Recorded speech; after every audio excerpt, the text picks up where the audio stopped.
This is Tracer Talks, conversations with top industry experts on trending topics for brands and digital risk protection, featuring your host, Tracer CEO, Rick Farnell. Hey everyone, and welcome to our Tracer Talk episode. Today we're going to be joined by Charlie Walters, Brand Protection Manager from Orange Group. In our session today, we're going to talk about how to protect millions of telecom users from online threats. Charlie, welcome to the show. Hi. Yeah. So tell us about yourself and your background. Well, I have been working in IP for more years than I care to mention. I came out from doing a general law degree and had thought that I was going to end up kind of in the criminal side of law, but straight out of university, did some work for a trademark boutique agency and have been doing IP ever since. Incredible. And from IP to brand protection, how did you make that leap? How did you get into the brand protection field?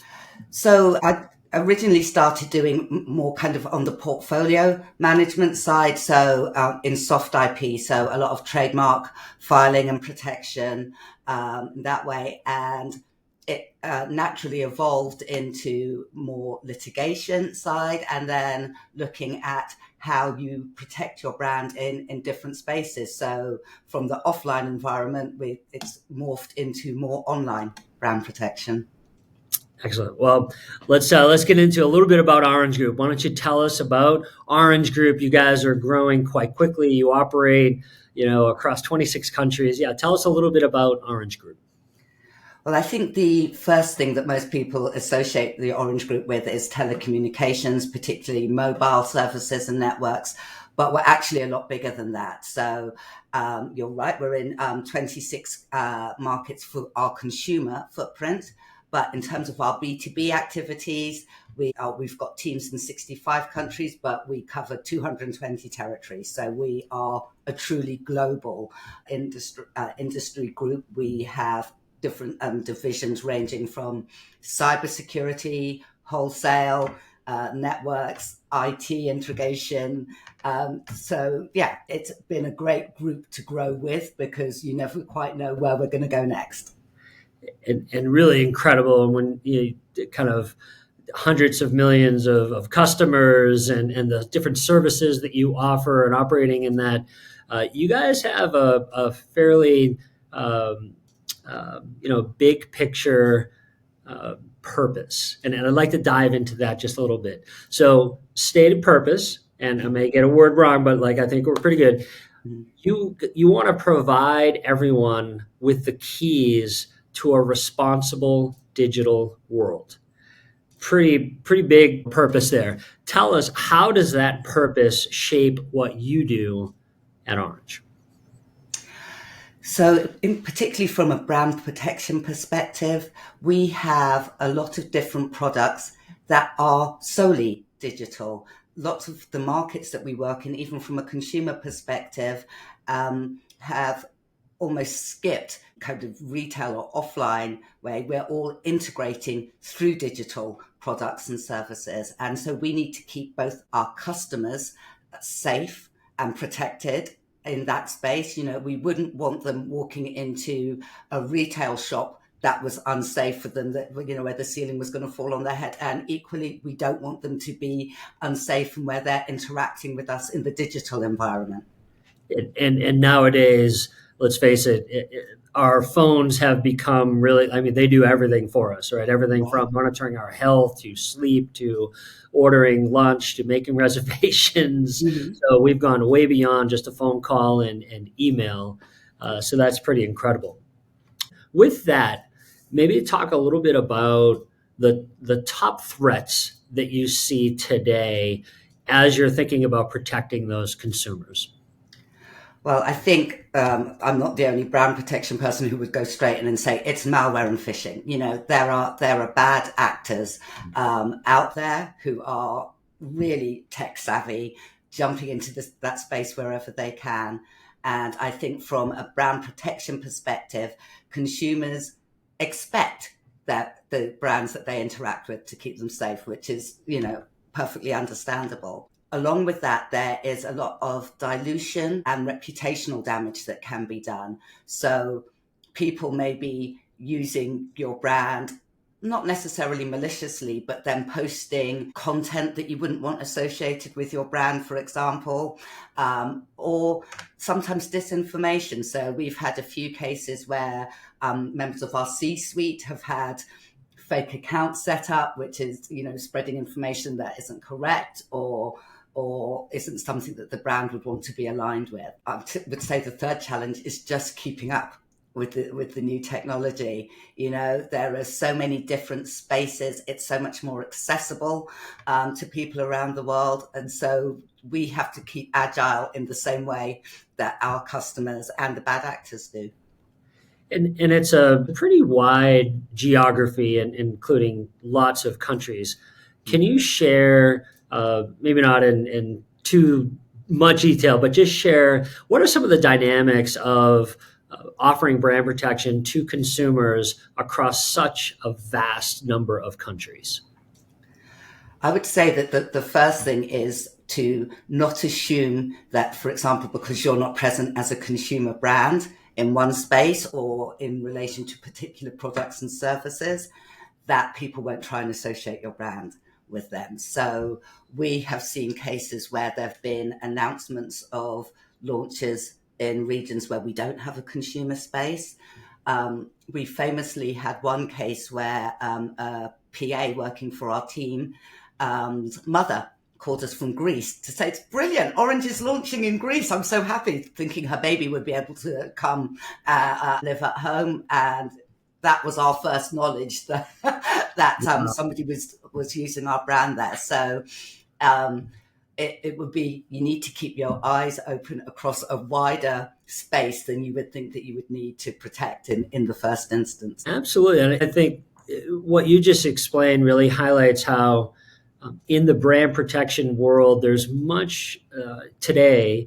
It's a tighter integration than ever between the legal department, the marketing department, and the security department, because things are moving so quickly. Can you share a little about how you interoperate with some of the other groups and why that's important to protecting the consumers? Certainly. From a marketing perspective, we work really closely with our brand marketing comms teams. One of the most helpful things that we have is a knowledge of where we are. So, where are our authorized channels? You need to be able to safe list and protect those. And it makes it a lot easier to spot where you've got third parties coming in who aren't authorized to use the brand in those channels. So that's really close. You need to know what your new campaigns are.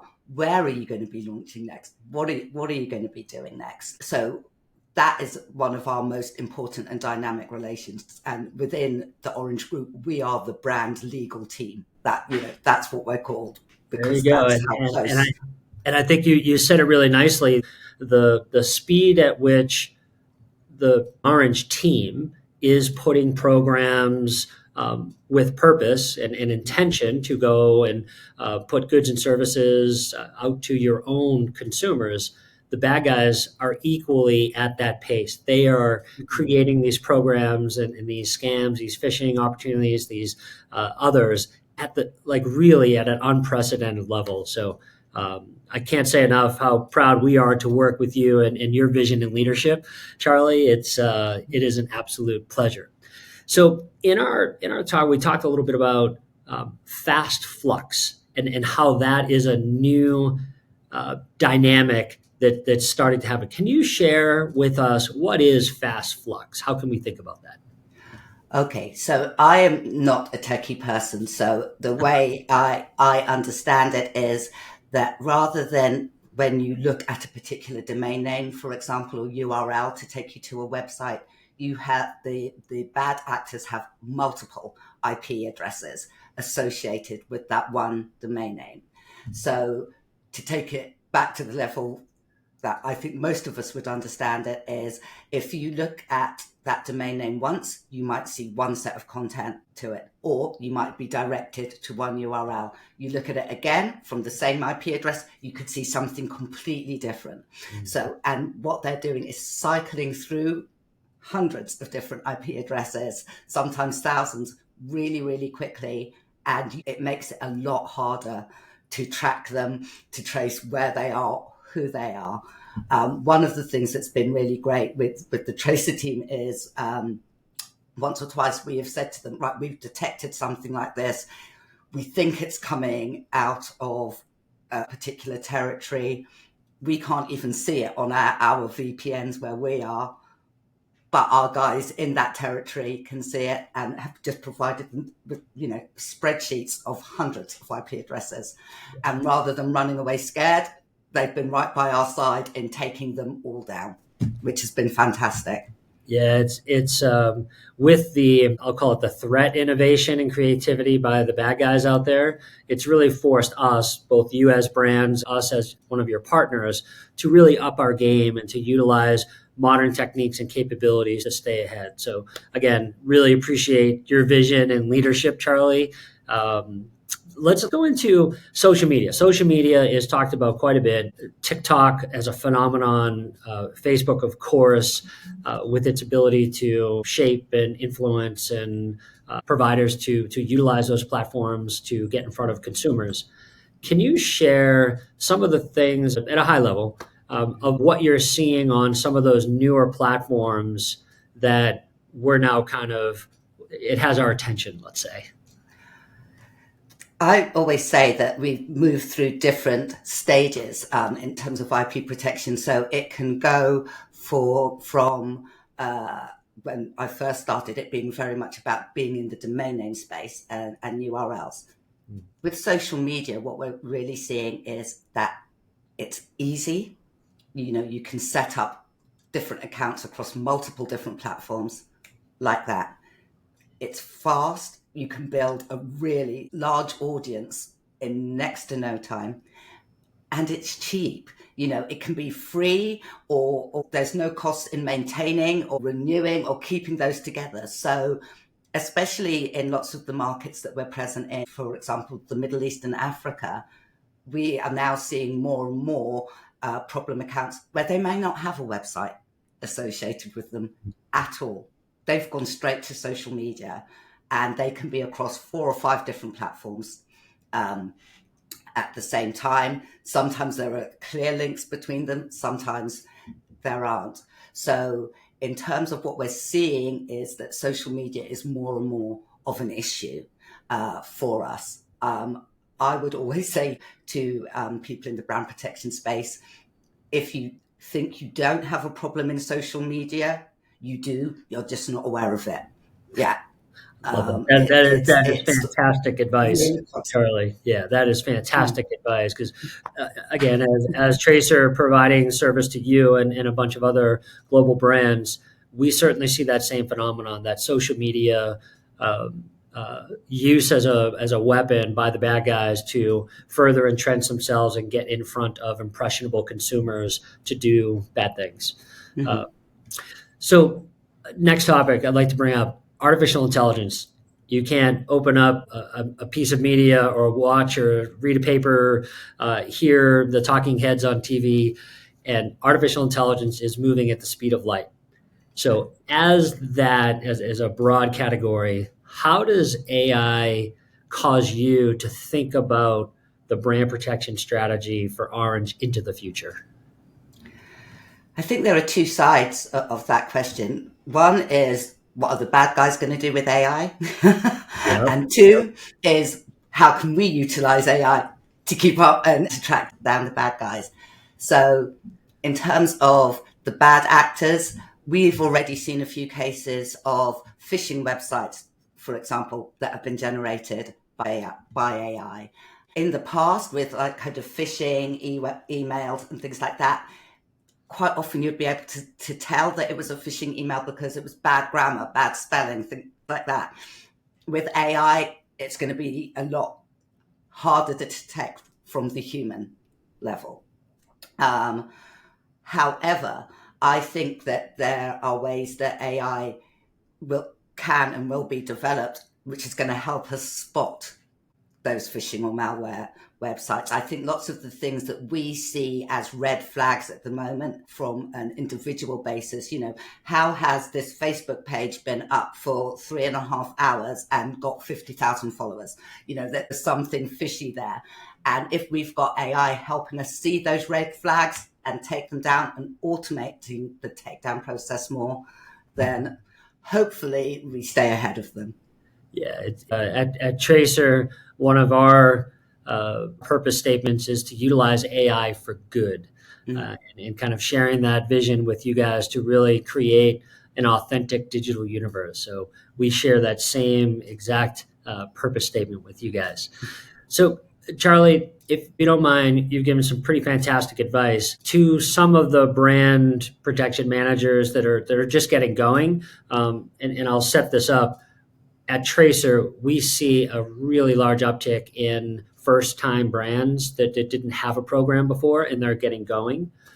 What's some high-level advice that you would give to a brand protection manager starting out their program? I would say have your internal strategy defined. Know where you are, where you're going to be. Keep data on all of that. Where are you launching? Where are you using? Make sure you've got your portfolio sorted so you have rights to enforce in places where you might not think you have an issue. Because, like I said, just because you don't think you're there, it doesn't mean that other people aren't there. But also, data is your friend.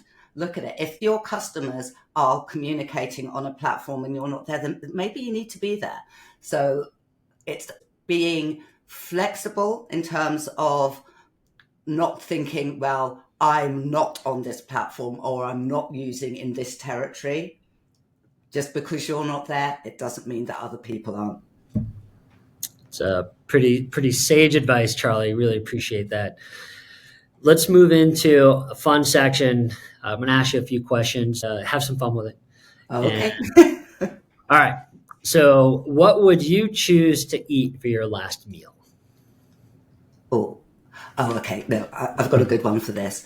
When I was at university, there was a restaurant that used to make a banoffee pie. So we've all heard of banoffee, but I'm a massive mango fan. So if you can imagine a banoffee, but with mangoes, just the best. All these years later, I'm still dreaming about it. Okay. I've asked a lot, and I think that's the first time I've gotten a sweet answer. I love it. What superpower would you choose? I think it would be like Doctor Strange, like time manipulation. So you can do time travel, but also play with time, because I think like most kind of working mums, a few more hours in the day would come in really handy quite often. Yeah. That's a great one. What's the most productive time of your day? Around about now UK time for me. So it's after lunch. So I'm not feeling hangry, and I can just sit down there. Yeah, there's nobody else around. Yeah, I'm an afternoon person. Did you have a slice of Manafee at lunch today? No, unfortunately. All right. Cats or dogs? Okay. A few years ago, I would have been straight cats, but I'm one of those people who got my first dog during COVID, and we are in love with her now. So I hopefully none of them are around to hear, but I would have to say both. There you go. That's a great answer. What is your drink of choice? I am of Afro-Caribbean heritage, so I am going to have to go for a rum-based mojito, please. Yes. Yes. What is your favorite genre of music? I love dancing, so I'm going to go for funk and disco. Yes. Your favorite pizza toppings? My boss is Italian, so he's going to hate me saying this, but it's a Hawaiian. And I know all Italian people think that's terrible, but I love pineapple. There you go. Back on that sweet kick, the mangoes. Yeah. Too. What is your most prized possession? I was really lucky to inherit from my dad his vinyl collection of like proper jazz standards. So that is something that is both precious and reminds me of him. So it would have to be that. That's very touching, very nice. And last question, the best advice you've ever received? This too shall pass. Whatever the challenge you're dealing with, it's your challenge for now, but it's not going to be your challenge 2, 3, 4 days in advance. So yeah, this too shall pass. That is great advice. Well, on that note, Charlie, we really appreciate the time today.